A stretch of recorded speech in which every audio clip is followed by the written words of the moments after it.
आज हम पढ़ रहे हैं कक्षा 5 हिंदी बुक का पाठ दूसरा फसलों को त्योहार। सारा दिन बोरसी के आगे बैठकर हाथ तापते हुए गुजर जाता है। कहाँ तो खिचड़ी के समय धूप में गर्माहट की शुरुआत होनी चाहिए और यहाँ हम सूरज के इंतज़ार में आस लगाए बैठे हैं। ठीक है, पूरे 10 दिन हो गए हैं, सूरज लापता है मतलब सूरज नहीं निकला है ठंड के कारण। आज सुबह तो रजाई से निकलने की हिम्मत ही नहीं हो रही थी। बाहर देखने से तो समय का अंदाज़ा बिल्कुल नहीं हो रहा, लेकिन घर में हो रही चहल पहल अब पता चल रही है। रह रहकर कानों में कभी चापाकल के चलने की, पानी गिरने की आवाज़ तो कभी किसी के हाँक लगाने की आवाज़ आ रही थी। जा भाग के देख, केरा के पत्ता आइल की ना, आज ई लोग के उठे के नईखे का, बोल जल्दी तैयार हो खस, अब तो उठने में ही भलाई है। नहा धोकर हम सभी एक कमरे में इकट्ठा हुए। दादा और चाचा ने क्या सफ़ेद चकाचक माड़ लगी धोती और कुर्ता पहना हुआ है। खिचड़ी में ऐसन ठाट हम पहले कबो ना देखे, सारा देह कनकना देता। पापा ने कहा शायद आज धोती में उन्हें ठंड कुछ ज़्यादा ही लग रही है। सामने मचिया पर खादी की सफ़ेद साड़ी पहने हुए दादी बैठी थी। आज दादी ने अपने बाल धोए, झक सफ़ेद सेमल की रुई जैसे हल्के फुल्के बाल, और गौर से देखने पर भी एक काला बाल नज़र नहीं आता। बिल्कुल धुली हुई सी लग रही थी दादी। उनके सामने केले के कुछ पत्ते कतार में रखे, जिस पर तिल, मीठा गुड़, चावल आदि के छोटे ढेर पड़े हुए। हम बारी बारी उन सभी चीज़ों को छूने, प्रणाम करने के लिए कहा गया। जब हम सब ने ऐसा कर लिया तो उन सभी चीज़ों को एक जगह इकट्ठा करके दान दिया गया। आज तो अप्पी दीदिया बुरी फंसी, उन्हें न तो चूड़ा दही पसंद है और न ही खिचड़ी, पर आज तो फरमाइशी नाश्ता नहीं चलेगा, उन्हें दोनों ही चीज़ें खानी पड़ेगी। आज खिचड़ी जो है, खिचड़ी खाने के बाद सभी ने गया से आए गुड़ और चीनी के तिलकुट बड़े चाव से खाया। खाते खाते मैं सोच रही थी कि कितनी अलग है ना खिचड़ी जो अभी हम मना रहे हैं। स्कूल में हम जो खिचड़ी बनाते थे उसमें अलग ही मस्ती हुआ करती थी। छुट्टी का दिन नाव में बैठकर गंगा नदी की सैर, और फिर टापू पर बालू में दौड़ते हुए पतंग उड़ाने की कोशिश करना, मज़ा आता था। इधर हम पतंग उड़ाते, उधर कहीं दूर पर गुरुजी, बिमला, दिद्दा, आनंद जी, झिलमिट भैया सब मिलकर ईंट से बने चूल्हे पर बड़े बड़े कड़ाहों में खिचड़ी बनाते थे। हम भी बीच बीच में अपनी पतंगों को सुस्ताने का मौका देते हुए मटर और प्याज छीलने बैठ जाते। वैसे खिचड़ी फिर दोबारा खाने को नहीं मिली। वाकई ढंग कैसा भी हो, पर यह खुशियों का त्यौहार है। जनवरी माह में भारत के लगभग सभी प्रांतों में फसलों से जुड़ा कोई न कोई त्यौहार मनाया जाता है। कोई फसलों के तैयार हो जाने पर खुशी बांटता है, तो कुछ लोग इस उम्मीद में खुश होते हैं कि अब पाला कम हो गया है। पाला मतलब कोहरा, ठीक है, कम होगा। सूरज की गर्मी बढ़ने से खेतों में खड़ी फसल तेजी से बढ़ेगी। सभी प्रांतों और इलाकों का अपना रंग और अपना ढंग नजर आता है। इस दिन सब लोग अच्छी पैदावार की उम्मीद और फसलों के घर में आने की खुशी का इंतजार करते हैं। उत्तर प्रदेश, बिहार, मध्य प्रदेश में मकर संक्रांति या तिल संक्रांत, असम में बिहू, केरल में ओणम, तमिलनाडु में पोंगल, पंजाब में लोहड़ी, झारखंड में सरहुल, गुजरात में पतंग का पर्व भी सभी खेती और फसलों से जुड़े त्यौहार हैं। इन्हें जनवरी के मध्य अप्रैल तक अलग अलग समय मनाया जाता है। ठीक है, ये ध्यान रखेंगे अपन कौन से प्रदेश में कौन सा त्यौहार, कौन से राज्य में कौन सा त्यौहार मनाया जाता है, इसे अलग से लिख लेंगे। झारखंड के सरहुल बड़े जोशो खरोश के साथ मनाया जाता है। 4 दिनों तक इसका जश्न चलता रहता है। अलग अलग जनजातियां इसे अलग अलग समय में मनाती हैं। संथाल लोग फरवरी मार्च में, तो ओराम लोग इसे मार्च अप्रैल में मनाते हैं।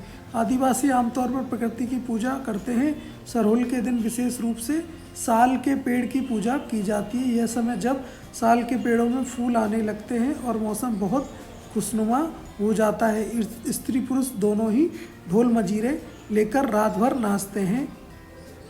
चारों ओर फैली हुई छोटी घाटियाँ, लंबे साल के वृक्षों का जंगल और वह वहीं आसपास बसे छोटे छोटे गांव, लिपे पुते करीने से बुहारे सजाए गए। अपने घरों के सामने लोग एक पंक्ति में कमर बाहें डालकर नृत्य करते हैं। अगले दिन वे नृत्य करते हुए घर जाते हैं और फूलों के पौधे लगाते हैं। घर घर से चंदा मांगने की भी प्रथा है। चंदे में मालूम है क्या मांगते हैं? मुर्गा, चावल और मिश्री। फिर चलता है खाने पीने और खेलों का दौर।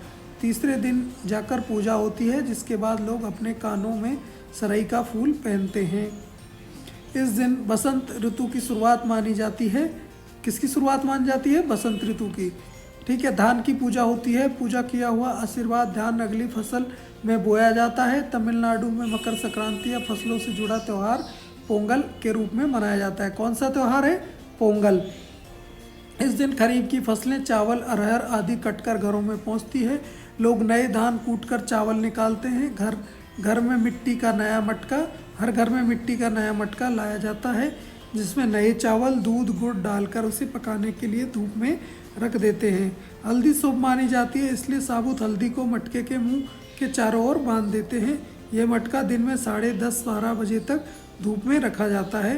जैसे ही धूप उफान पर है उफान आता है, दूध चावल मटके से बाहर गिरने लगता है, तो पोंगल पोंगल पोंगल खिचड़ी में उफान आ गया के स्वर सुनाई देते हैं। दूसरी ओर गुजरात में पतंगों के बिना तो मकर संक्रांति का जश्न अधूरा ही माना जाएगा।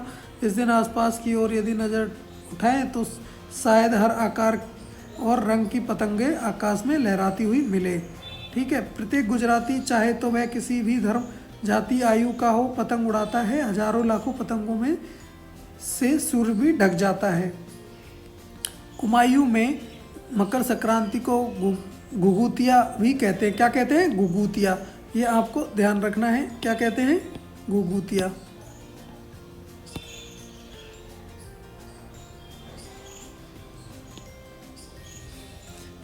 इन पकवानों को तरह तरह के आकार दिए जाते हैं, जैसे डमरू, तलवार, दाड़िम का फूल आदि। पकवानों को तलने के बाद एक माला में पिरोया जाता है। माला के बीच संतरा, गन्ने की गंडेरी पिरोई जाती। गंडेरी क्या होती है? गन्ने का जो बीच का जो भाग होता है। बच्चे बहुत रुचि और उत्साह के साथ करते हैं। सुबह बच्चों को माला दी जाती है। बहुत ठंड के कारण पक्षी पहाड़ों से चले जाते हैं। उन्हें बुलाने के लिए बच्चे इस माला से पकवान तोड़ तोड़ कर पक्षियों को खिलाते हैं और गाते हैं, कौआ आओ घुघूत आओ, ले कौआ बड़ो, मैं कह दे जा सोने का घड़ो, खा ले पूरी, मैं कह दे जा सोने की छुरी। इसके साथ ही जिस चीज़ की कामना हो वह मांगते हैं। ठीक है। न कितने अलग अलग अंदाज मकर संक्रांति को मनाने के। कहीं दूध, चावल, गुड़ की खीर बनती है, तो कोई 5 प्रकार के नए अनाज की खिचड़ी बनाता है। कई लोगों का सैलाब नदी में स्नान के लिए उमड़ पड़ता है। लोग ठंडी से ठिठुरते रहेंगे, पर बर्फीले पानी में कम से कम एक डुबकी तो जरूर लगाएंगे। यह हाल होता है इन जगहों पर तिल रखने की भी जगह नहीं होती। इतनी भीड़ होती है कि वहाँ पे बिल्कुल जगह नहीं होती है। तिल से याद आया, मकर संक्रांति में के दिन पानी में तिल डालकर स्नान करना, तिल दान करना, आग में तिल डालना, तिल के पकवान बनाना विशेष महत्व रखता है। सब बनाते हैं तिल के कोई ना कोई पकवान संक्रांति पे। तुम्हारे घर या इलाके में इस त्यौहार को कैसे मनाया जाता है? इसे खिचड़ी, पोंगल, मकर संक्रांति कुछ और कहा जाता है। यह तुम फसलों से जुड़े कोई और त्यौहार मनाते हो। यदि तुम आपस में बात करो तो तुम्हें यह जानकर हैरानी होगी कि कई बार एक ही इलाके में रहने वाले लोग भी इस त्यौहार को अलग अलग ढंग से मनाते हैं। चलिए अब ये देखते हैं प्रश्न उत्तर। हमने पार्ट पढ़ लिया है। अब देखते हैं ये क्वेश्चन कैसे हैं और इनके आंसर क्या रहेंगे। तो पहला क्वेश्चन है, खिचड़ी में ऐसन जाड़ा हम पहले कबो ना देखी। यहाँ तुम खिचड़ी से क्या मतलब निकाल रहे हो? तो यहाँ लिखेंगे खिचड़ी एक त्यौहार का नाम है जो जनवरी माह में आता है। ठीक है। और संक्रांति, पोंगल और लोहड़ी आदि नामों से भी इसको जाना जाता है। ठीक है। चलो ये लिख देंगे। कभी ऐसा हो सकता है कि सूरज बिल्कुल ही न निकले। अगर ऐसा हो तो चारों ओर क्या होगा? अंधेरा रहेगा। सूरज से मिलने वाली गर्मी और शक्ति नहीं मिलेगी। खनिज तत्व भी नहीं मिलेंगे। ठीक है। ये हमारा आंसर हो जाएगा। क्या होगा कि अंधेरा ही अंधेरा रहेगा और सूरज से जो रोशनी और शक्ति हमें मिलती है वो हमें नहीं मिलेगी। बाहर देखने से समय का अंदाजा क्यों नहीं हो पा रहा था? चारों तरफ कोहरा होने के कारण। क्यों नहीं हो पा रहा था? चारों तरफ कोहरा होने के कारण। ठीक है। जिनके पास घड़ी नहीं होती है वे समय का अनुमान किस तरह लगाते हैं? तो यहाँ लिखेंगे जिनके पास घड़ी नहीं होती है वे सूरज के उतार चढ़ाव को देखकर समय का अंदाजा लगाते हैं। कैसे लगाते हैं? सूरज के उतार चढ़ाव को देखकर। जा आज ई लोग उठे कि नहीं, तो इसका हम हिंदी में लिखेंगे कि जाओ देखो वो लोग उठे कि नहीं। ठीक है। जा भाग के देख केरा के पत्ता आयल कि नहीं, तो जल्दी जाके देखो केले के पत्ते आए कि नहीं। तो इसको अपनी भाषा में कैसे लिखेंगे? जा जल्दी जाके देखो केले के पत्ते आए कि नहीं। चलिए, विविधता में तेरे अनेक। विविधता हमारे देश की पहचान है। फसलों के त्योहार हमारे देश में विविध रंगों रूपों का एक उदाहरण है। नीचे विविधता के कुछ और उदाहरण दिए गए हैं। 5-5 बच्चों का समूह इस तरीके से बनाना है और हमें ये करना है। ठीक है। तुम कौन सा त्योहार सबसे अच्छा लगता है और क्यों? तो यहाँ पे लिख देंगे हम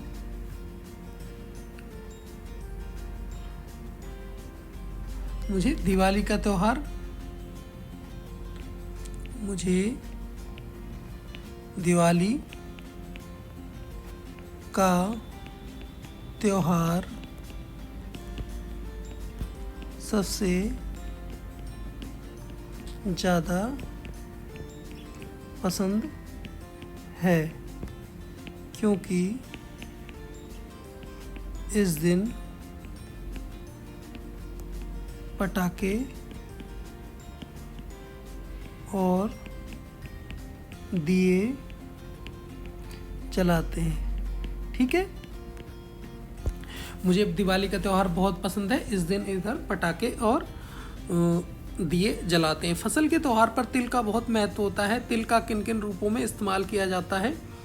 चलिए इसके बारे में बात करते हैं। फसलों के त्यौहार पर तिल का बहुत महत्व होता है। तिल साबुत ही थोड़ा भूनकर रेवड़ियाँ, तिलपट्टी, तलुए आदि में खाया जाता है। ठीक है। तो यहाँ लिखेंगे तिल साबुत ही, या तो तिल को साबुत ही खा लो, तिल साबुत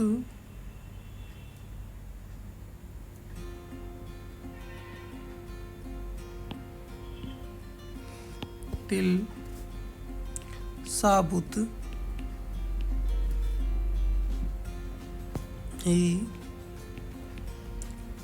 ही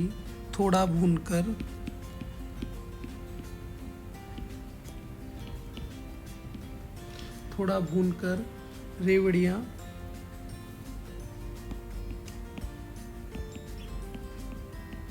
तिलपट्टी,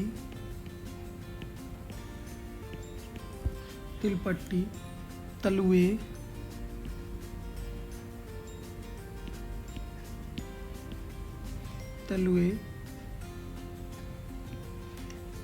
आदि में खाया जाता है।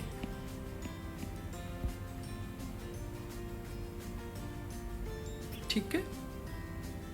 क्या तुम जानते हो कि तिल से तेल बनता है और किन चीज़ों से तेल बनता है? हो सके तो तेल की दुकानों पे जाकर पूछो। चलो यहाँ लिख देंगे हम क्वेश्चन नंबर 2 का आंसर, हमारा प्रश्न 2 का आंसर। तो तिल के अलावा सरसों,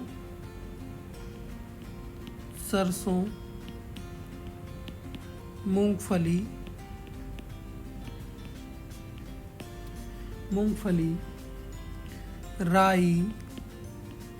राई भी सरसों का एक रूप है, बादाम, नारियल, आंवला, नीम, सूरजमुखी,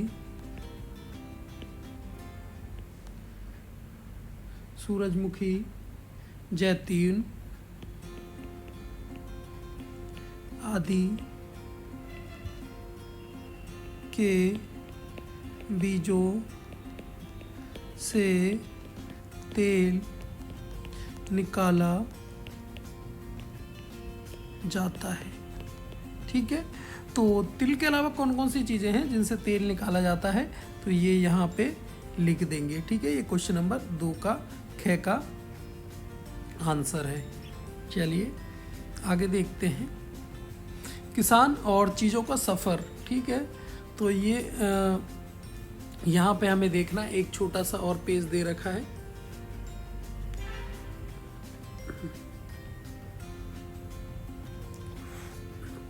किसान और खेती से लोगों की जानी पहचानी दुनिया का हिस्सा नहीं, विशेष रूप से शहर ज़्यादातर लोगों को एहसास नहीं है कि हमारी ज़िंदगी किस हद तक इनसे जुड़ी हुई है।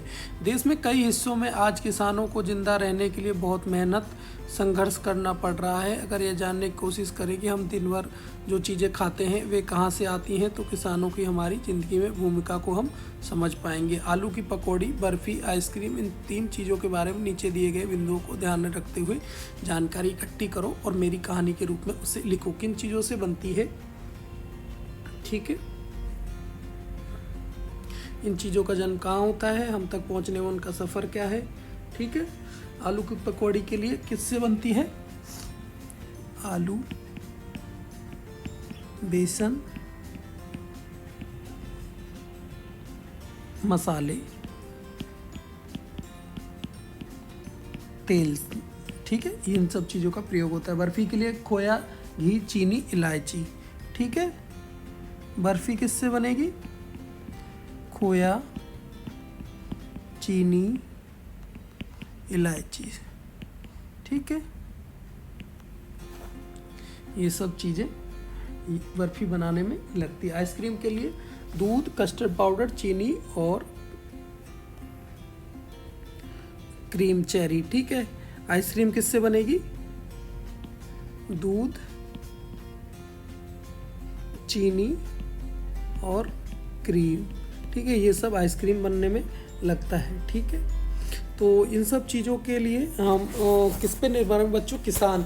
ये जो अगर ये चीज़ नहीं होंगी तो हमारी ये चीज़ नहीं बन पाएंगी। जैसे आलू किसान बोता है, चने किसान बोता है जिससे बेसन बनता है, मसाले किसान उगाता है, तेल भी सरसों किसान ही बोता है। तो किसानों का हमारे लिए बहुत महत्वपूर्ण है। ठीक है, गया शहर तिलकुट के लिए भी प्रसिद्ध है। हमारे देश में छोटी बड़ी ऐसी कई जगह हैं जो अपने खास पकवान के लिए मशहूर हैं। अपने परिवार के लोगों से पता करें और उनके बारे में बताओ। चलिए, पिछले 2 वर्षों में तुमने काम वाले शब्दों के बारे में जाना। इन शब्दों को क्रिया भी कहते हैं क्योंकि क्रिया का संबंध कोई काम करने से है। नीचे खिचड़ी बनाने की विधि दी गई है, इसमें बीच बीच में कुछ क्रियाएं छूट गई हैं। उचित क्रियाओं का प्रयोग करते उसे पूरा करो। ठीक है,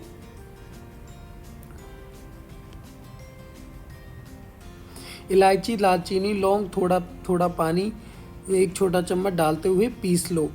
अदरक और लहसुन को इकट्ठा करके पेस्ट बनाओ। दाल को कढ़ाई में डालो, मध्यम आंच पर सुनहरी भूरी होने तक भून लो। अब दाल निकाल कर पीस लो।